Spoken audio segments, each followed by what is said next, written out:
The worship of Dionysus was centered in these two ideas so far apart of freedom and ecstatic joy and of savage brutality.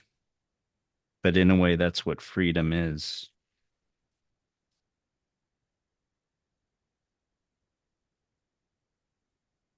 Yeah, and Dionysus, like Jesus and Buddha, is also a figure of liberation of the soul.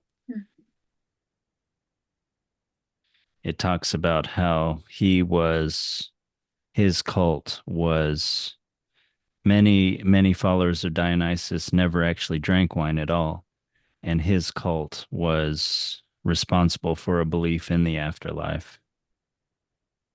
But one thing I wanted to mention besides the fact that they worshipped him outside the city temples, they did worship him in the city, but in another sacred place than temples, which was the theater.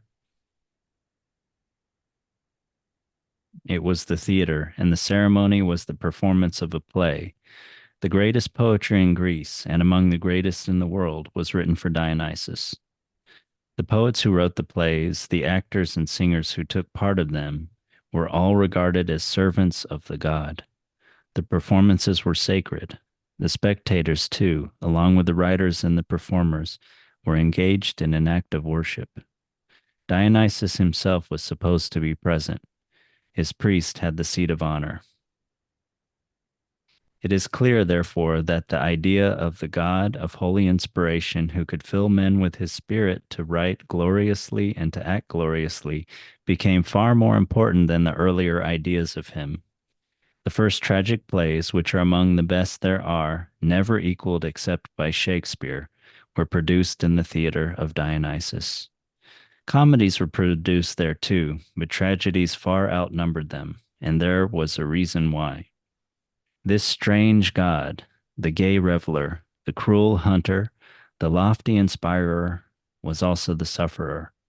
He, like Demeter, who is the other earth god that is talked about in this chapter, was afflicted, not because of grief for another, as she was, and she was associated with the mystery of Eleusis, which is a fascinating topic, but because of his own pain.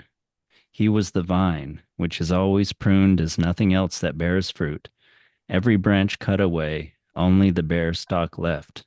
Through the winter, a dead thing to look at, an old gnarled stump, seeming incapable of ever putting forth leaves again. Like Persephone, Dionysus died with the coming of the cold. Unlike her, his death was terrible. He was torn to pieces, in some stories by the Titans, in others by Hera's orders.